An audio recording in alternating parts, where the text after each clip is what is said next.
Thank you, Susan, and good evening, everybody, or good morning for me.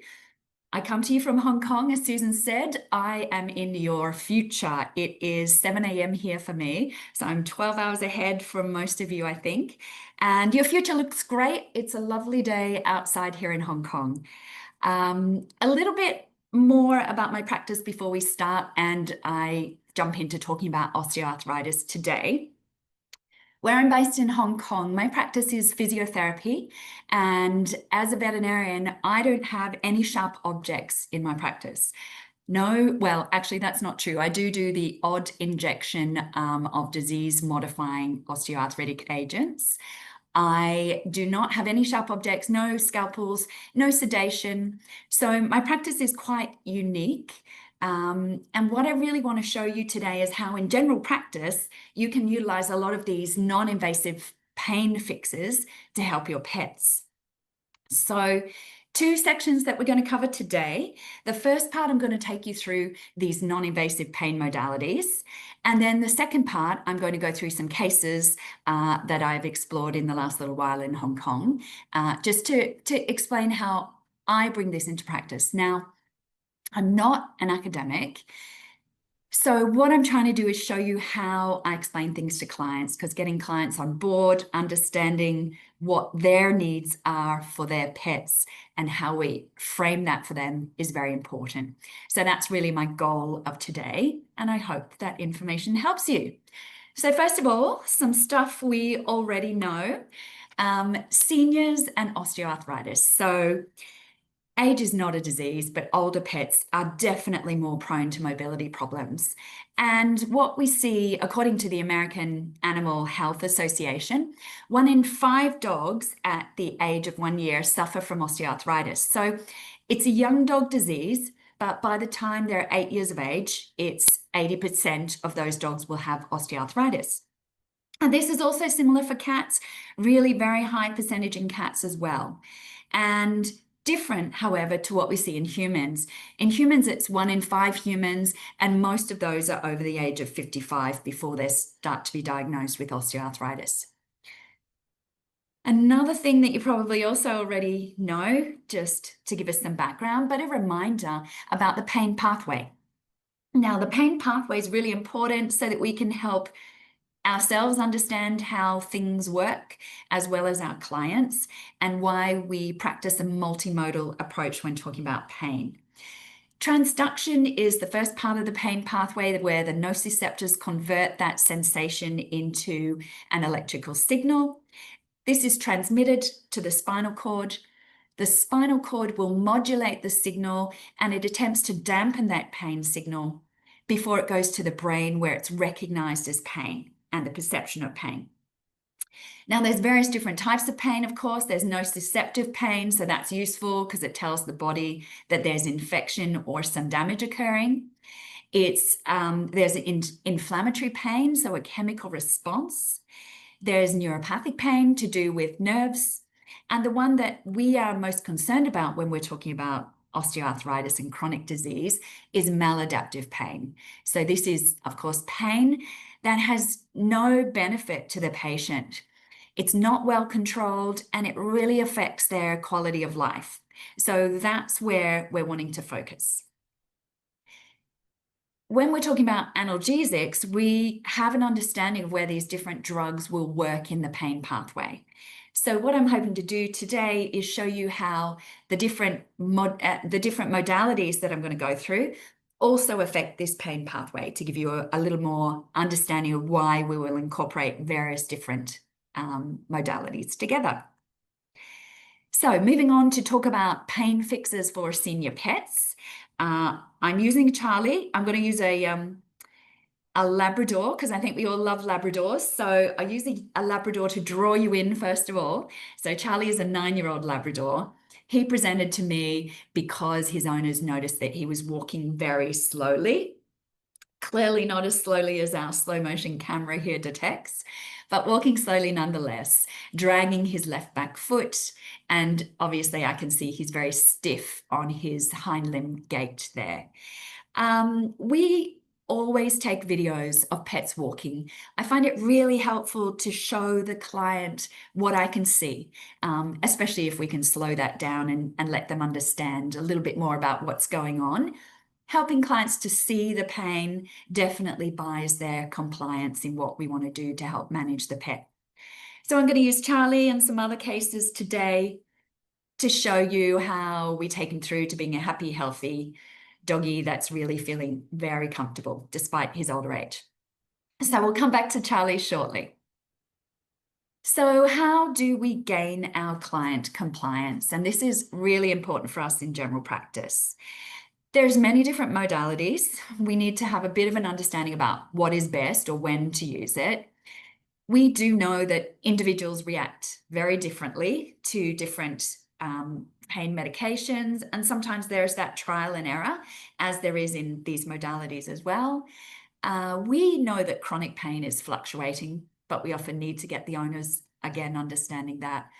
And of course, we want to use a multimodal approach. So again, in my practice, while I don't have those sharp objects and don't prescribe pain medication, I do work very close and collaboratively with the family vet to make recommendations. So in initial phases, I'll often use the modalities as you would with one particular medication to see what benefit that has in a patient and then start to combine them together. But I'll take you through my plan today and how that works. So how do I explain these things to clients? So today I will run through these 6 different modalities with you briefly. I'm going to run through all of these aspects today, but for the clients, I give them a name, I tell them the type of energy, I tell them in simple terms how it works, and then I tell them how we're going to use it and what I expect to occur. For you guys today, I'm going to add in a little bit more about that pain pathway, actually how we use it and the frequency, and then some types of cases to give you a bit of a holistic view. Now, just a reminder, there are so many places that you can go to learn about these modalities.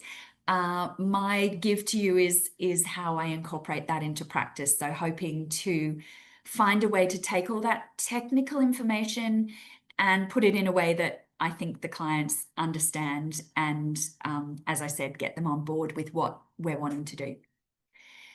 So the first modality that I want to go through today is targeted pulsed electromagnetic field.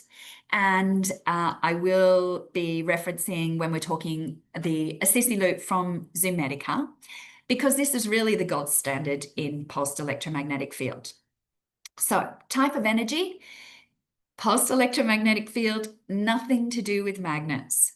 Very important to get that distinction out there for clients, I find. How does it work? I tell my clients that it uses the body's own natural anti-inflammatory processes. If there is no inflammation, the loop has nothing to do and it can't cause other problems. But essentially the way PEMF is working is it induces the nitric oxide cycle and the production of nitric oxide to produce an anti-inflammatory molecule, which helps promote circulation. As such, it reduces pain, reduces swelling and inflammation, and that then speeds up the recovery for the pet.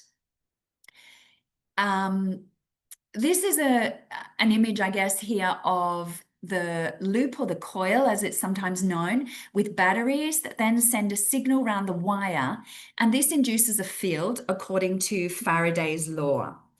And then the tissue that's within this field will benefit from the benefits of promoting that nitric oxide cycle.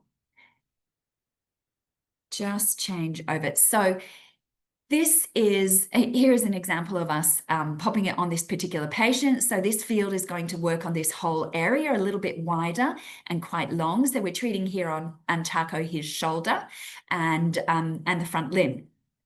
So the way that the Assisi loop or the lounge works is it works on the transduction and transmission pathways. So by normalizing the blood flow, increasing the lymphatic flow, it's helping to work at transduction. And then by reducing some prostaglandins and its effect on the glutamate release, it affects the transmission. So we're working on 2 areas of the pain pathway immediately, which is great. super safe to use alongside any prescription medication. And the best thing I love about the Assisi Loop and the Lounge is that I can send it home with the client and it empowers them to make decisions in their pet, which is what our clients always want. We're starting to get to a phase where clients are looking to social media and other sources to gain information. So if I can give them something that doesn't make it all controlled by the veterinarian, but helping to empower them, I think it buys their compliance and their better understanding of how we're trying to help the pet and how they can affect change in their pet by the frequency that they use the product. I generally recommend to start using, in my practice, doesn't matter if it's acute or chronic, I will recommend to use the loop 3 to 4 times a day if possible. I know that after 3 or 4 days, the owner may back off. If the animal is not in as serious a condition, they'll probably back off to a couple times a day, and that's okay. The treatment time with a Assisi Loop is 15 minutes, so I encourage the clients to put it under the pet's bedding or do it when their pet is relaxed. So after the morning walkies, in the early evening, and then late at night when the pet's already gone to bed are 3 easy times of the day. And they may want to put it under the bedding, and with that big field, it's very good to do that. We get such good coverage of the animal. If the client wants more information, I find this paper by Gaynor, published in 2018, is really useful because it explains all of the different veterinary applications of pulsed electromagnetic field, and it actually references the Assisi Loop as the gold standard in helping to explain how it works. So actually, I also use this to educate colleagues in using pulsed electromagnetic field. That's my cat talking to me here beside me. She may show herself in a minute. So with the Assisi Loop, there are so many different cases that we can use it in. I use it in so many different things and again, my practice is pain management and looking at the mobility of the pet. But there are many different occasions that I use it as well. So some little cases for you. This is Momo. Momo has a neurological condition, grade 1 disc pain that we're using it for. This is Chocolate. Chocolate had femoral head and neck excision, so we're using it for post-surgical pain and swelling. Charlie was a brachial nerve plexus injury, and actually Charlie I could not touch. I did meet Charlie, but Charlie did not like other people going near him. So we actually managed him at home via Zoom. You can see there he's got a little bit of carpal flexion. We were working on active exercises to help straighten out that carpus to get him to use that leg again. And over several months, he did improve and is now using his front leg again, which is amazing. This is a little cockatoo, Chewy. Chewy had a ring that was too tight on his leg. He had neuropraxia and tissue swelling. So we used the Assisi Loop as a way to get that down. This is a cat with inflammatory bowel disease. So again, any kind of inflammatory process in the body, whether it's acute or chronic, the Assisi Loop is going to help with that. Also for wounds. So again, in my practice, I might not prescribe as often for that, but when I have knowledge of a pet affected with other conditions, I'll explain to the owner and talk about where they can utilize that for them. And then lastly, this is Momo. So Momo actually has 4 legs affected. She has collapsing joints in pretty much all of her joints. She is a Cushing's dog, and her surgeons and owners have decided she cannot go to surgery. So she's in a cart, and she has an Assisi Loop lounge that delivers her pulsed electromagnetic field 3 times a day. There's a lot of different PEMF available on the market now. For me, it's about where the research is, and not all of those are research-based, and not all of those are tested in animals. So since, I think it was about 10 years ago when I came across the Assisi Loop, it was having one of its first placebo-controlled trials with Dr. Leilani Alvarez at New York Animal Medical Center. And that's when I really started to take PEMF a little bit more seriously and look into the benefits. I used it myself for delayed onset muscle soreness, and the benefits that you gain when you're using it over muscles, I think is the large reason why it works so effectively with osteoarthritis.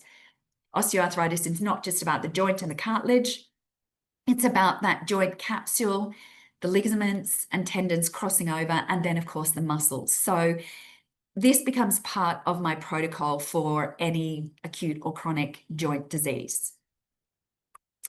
Okay, number 2, we're going to talk about therapeutic laser and photobiomodulation. I do like to use these 2 terms and keep them full. I don't abbreviate down. And I think it's really important as practitioners that, again, we help explain what the client shouldn't be using at home and why other things are not as effective. There we go. There's our little cat. This is Olive. She's got elbow arthritis, so we'll be seeing her shortly, actually, probably the next slide or so. So photobiomodulation, the easy way to explain this to the client is the same way that a plant uses light energy to grow. We can use light energy at the infrared spectrum. That means it's invisible light, but so we can all see where the laser's moving, we use a red tracker beam. This is very different to LED lights or lights that you see at home, which is why in the practice we use our goggles to protect our eyes, our clients' eyes, and also the pet's eyes. The way that it works is by having that photochemical effect, and it upregulates the little powerhouses in the cell. They're known as the mitochondria.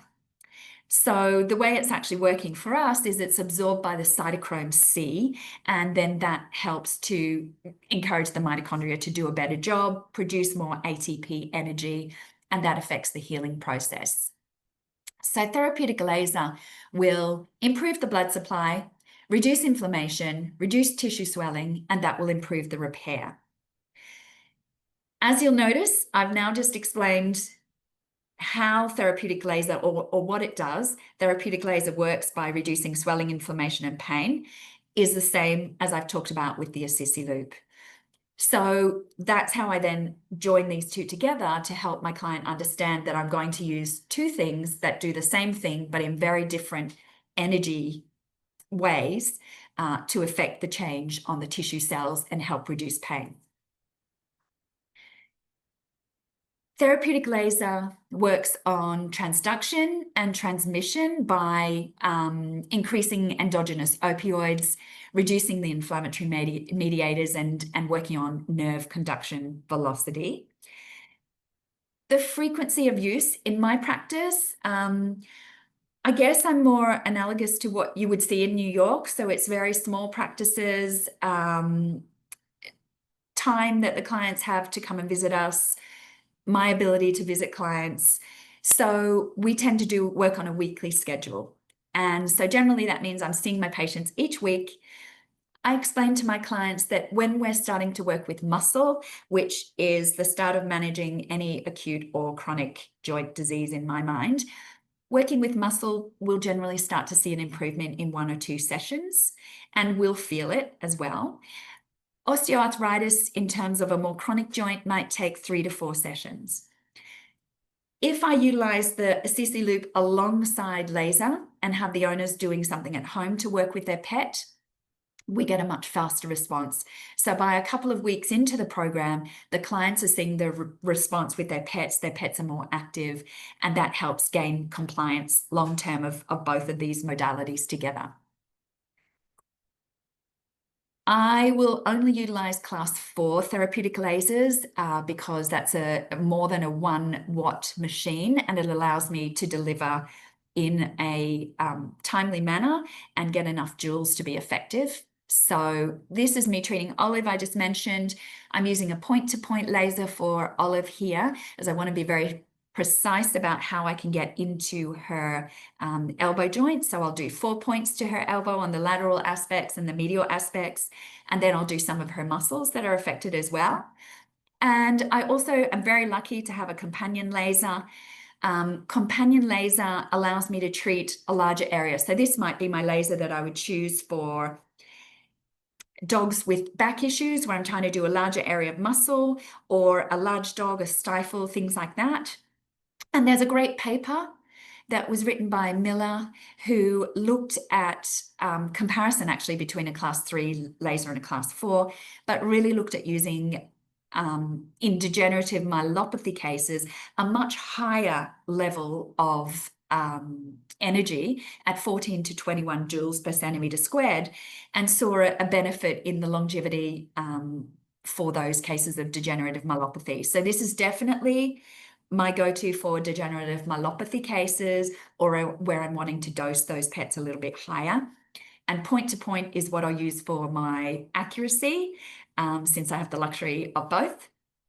And generally when I'm using osteoarthritis, I'll use it at 4 to 8 joules per centimeter squared. The third modality to cover briefly for you is shockwave, or the full name extracorporeal shockwave. And I'm going to talk about the electrohydraulic version. So this is how that works. And the easy way for me to explain it to the client is it's actually sound energy, but it's a pressure wave of sound energy. So that's created by an electrical impulse. This is very similar to when lightning strikes, and the sound or the thunder travels just behind that. And if you have loose windows, like I obviously do here in Hong Kong, you get a little bit of reverberation of that. So the way that it works in the tissue is the body is largely made of water, and the shock wave delivers that sound energy, and that sound energy can penetrate more deeply to affect at the tissue interface inside the body. So it actually works by affecting compressive or tensile forces at the tissue, and that has a physical change. And this physical change, then the cells will release cytokines and growth factors, and that helps to stimulate healing. The effect of shockwave is increased blood flow, reduction, again, in inflammation and pain. Yay! It will stimulate bone morphogenic proteins, so it's great for helping with bone healing. Improve tendon and ligament healing because it helps to align in a more linear fashion the fibers. And then it also has a temporary analgesic effect, which is great for helping our pets to respond quickly. The pain pathway that we're using with shockwave is transduction, transmission, and also modulation at the spinal cord. This was the most recent addition, I guess. I've had my practice for 10 years, and I'd been waiting a long time to incorporate shockwave. I brought shockwave into the practice 3 years ago when PulseVet from Zoomedeca finally was able to release an extrode. And what the extrode does is it allows to dissipate the shockwave energy. So it's still a focused shockwave, not radial shockwave, which is just not as effective for pain management, but it was able to produce a peak, or really dissipate that peak energy, which made a more comfortable treatment and takes the sting out of using shockwave. So again, in my practice, no sedation, all non-invasive, no sharp objects other than sometimes I like to think a sharp wit and probably a sharp tongue at times. But otherwise, I can then use it in my practice without sedation. And this works really well. I'm going to show you some videos shortly. The treatment for shockwave is generally 2 to 3 treatments, 2 weeks in between each treatment. The time to effect is a matter of days, but the effect is much longer lasting than we see with therapeutic laser. As I mentioned, there's usually a beneficial effect for the first couple of days. I had a lot of, I'd been using therapeutic laser and pulsed electromagnetic field as my go-to for my pain management for a long time. And so I didn't really know how to incorporate shockwave at first. I looked to a lot of my human colleagues, and I noticed that when they identified, say, a plantar fasciitis, we know that in humans that there's some muscle involvement with the calf muscle or the soleus muscle.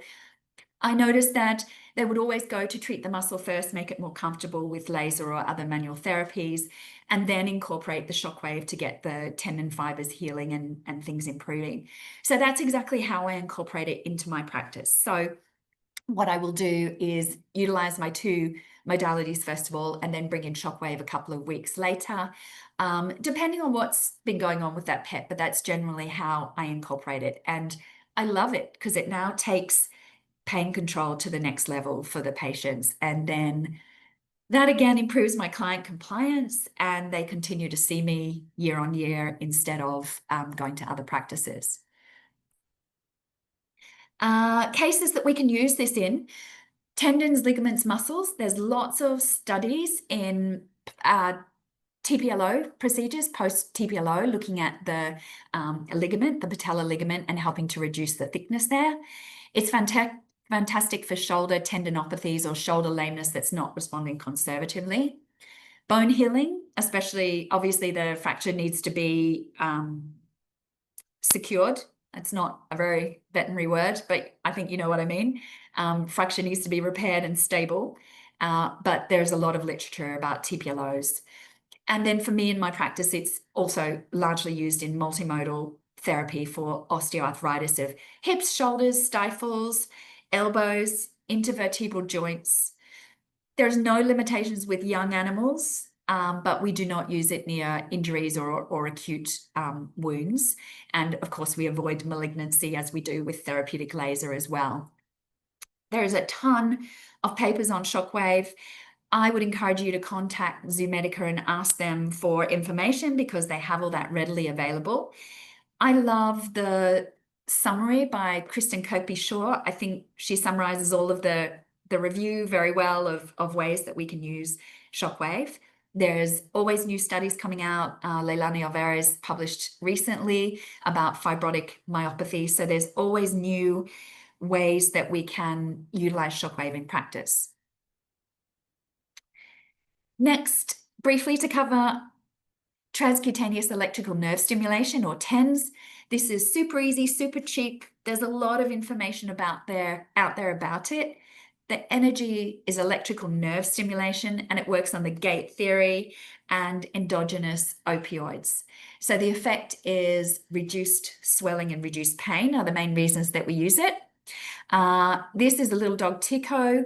I got the owners to send me a video to make sure that he was comfortable on the settings that I'd given him. And it also enabled me to tell them they're not quite using it where I want it to be used, and then we could troubleshoot that. Obviously, we need to make sure that the patient has a clipped area and that gel is applied to get good contact. I'm pretty simple with my use of this. I tend to use this in cases where I can't use therapeutic laser or shockwave, and so I'll use it alongside a sissy loop. This little guy had a 17-year-old pom-pom. He had a dislocated hip. He presented with that.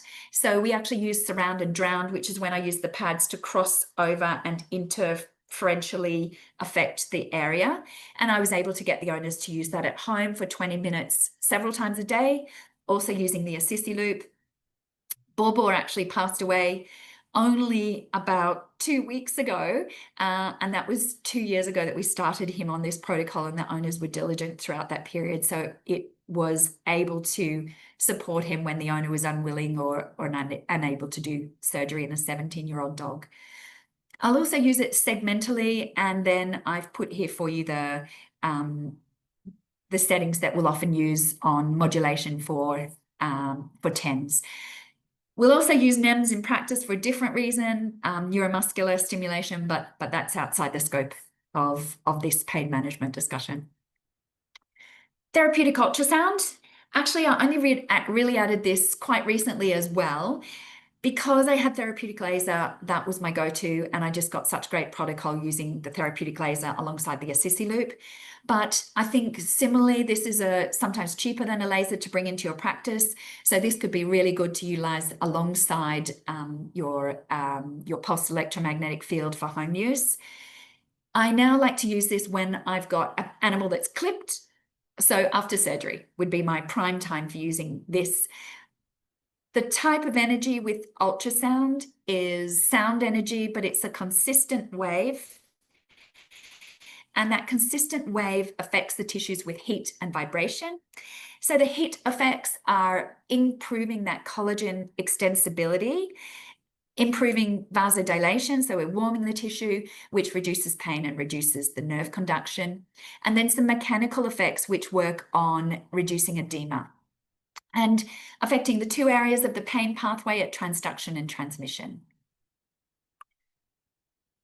Needs constant moving as this is a heating element, so you need to clip and make sure that you've got plenty of gel to help allow the sound energy to travel, the same that you do with the shockwave.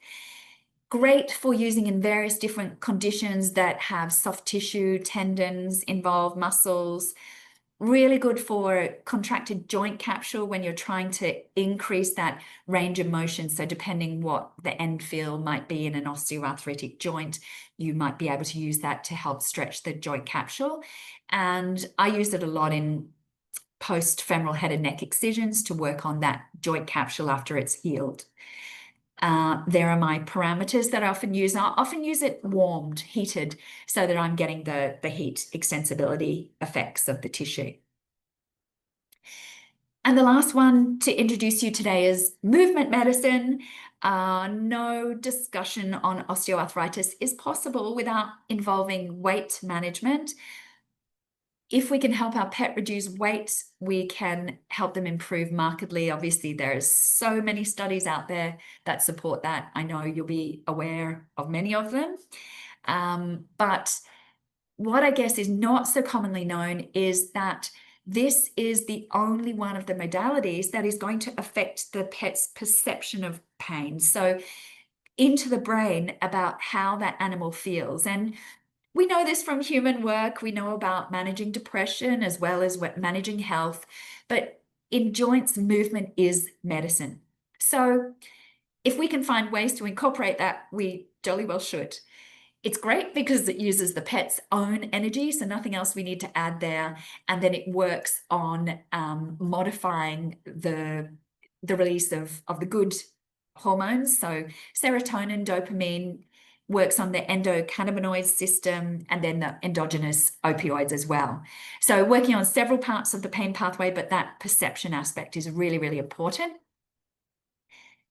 Not going into in depth today, but just to say that it's really important and to bring it in after the pain is managed. So in my practice, I guess I get a lot of clients wanting to use it early, and we have to say, wait, we're going to bring that in a little bit later once your pet is comfortable.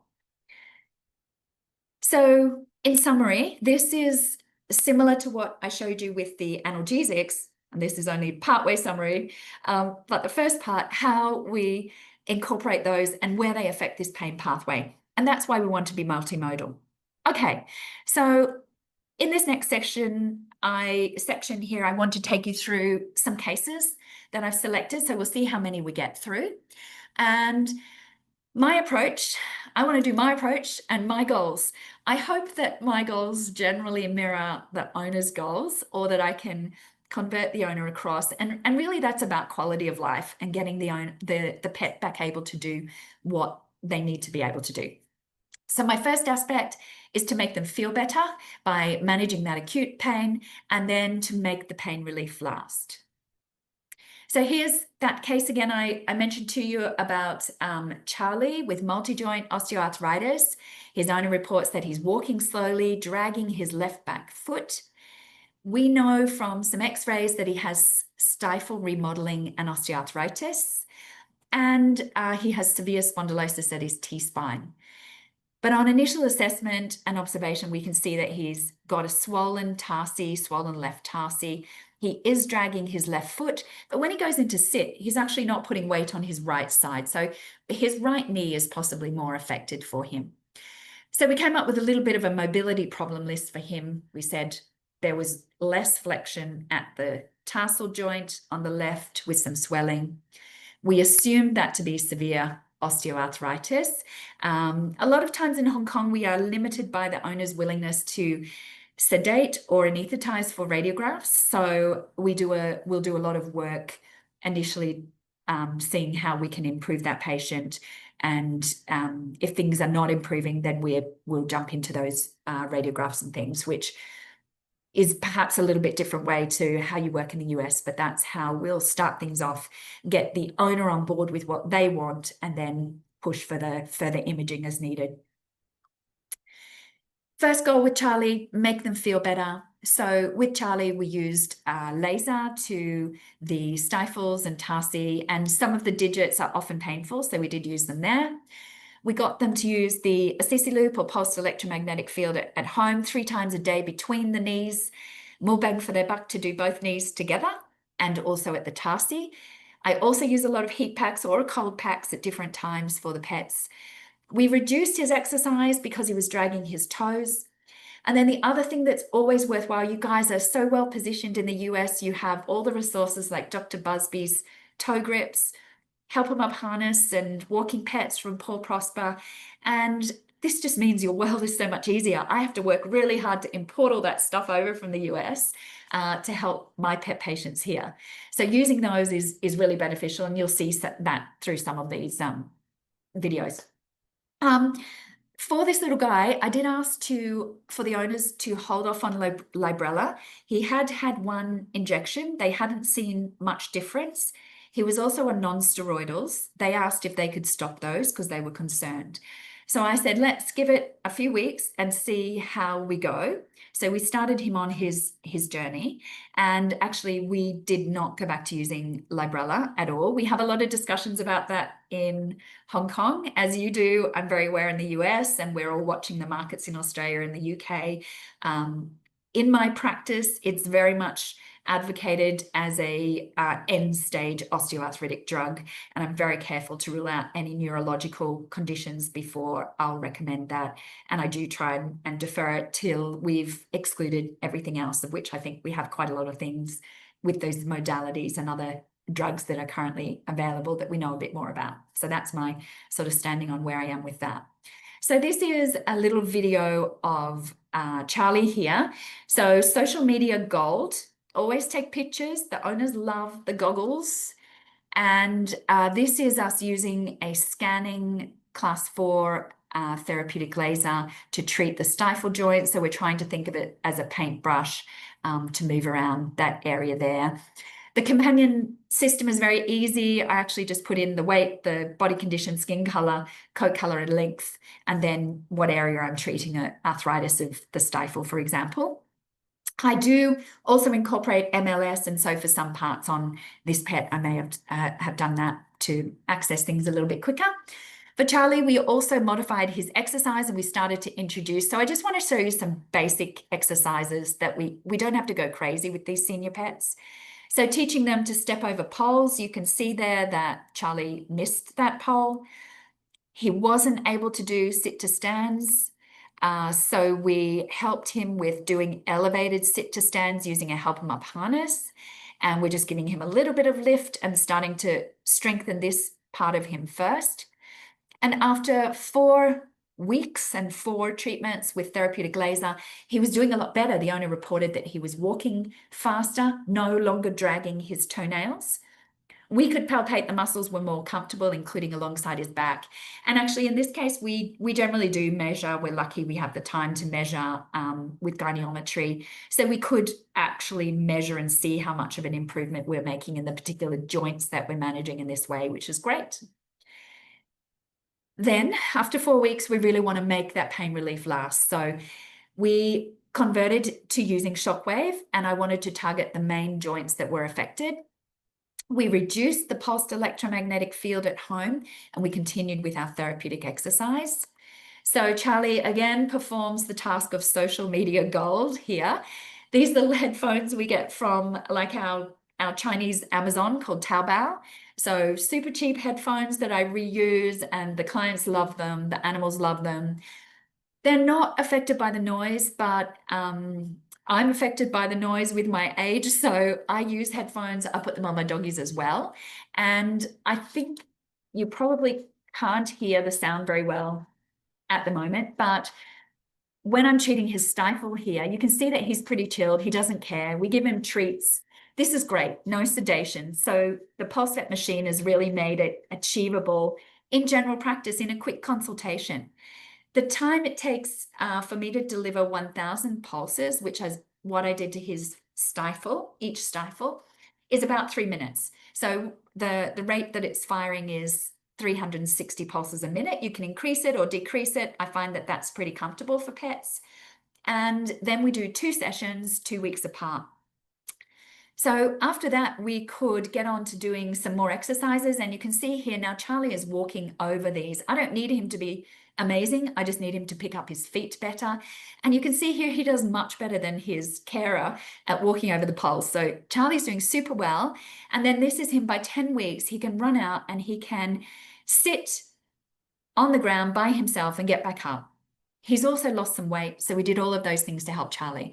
He did not go back onto Librela. He did have non-steroidals. He's on them at the moment, so this is now, again, a couple of years later, and he's now starting to get a little bit more rickety, and so we use non-steroidals for him as well as his current program. Next case, we have got Cooper. I'm just going to run through these a little bit faster now that you've sort of seen the way that I put it together. Cooper had weak hips. Sorry, that's a cat tail. I've got a little bit of a neurological cat for my other Joy. He's wobbly. He's a year old and he wobbles everywhere. So he uses his tail like a monkey for support. Anyway, he's called Noodle. Noodle. Oops, he's just fallen down there. Good job, boy. So this is Cooper. Cooper's 13 years old. Obviously, he has lots of things going on at 13 years old. We have some radiographs, which we were able to see that he had spondylosis on. I'll show you that in a second. The owner said he was having a very hard time on floors and stairs. In Hong Kong, it's so humid here. There is marble, tiles, or hardwood floors are your choices. There are no carpets. So we do use a lot of Dr. Busby's toe grips to support that, as well as mats to encourage owners to use yoga mats in the home. This is Cooper's radiograph. He has spondylosis at the lumbosacral area. He did have lumbosacral discomfort and weakness.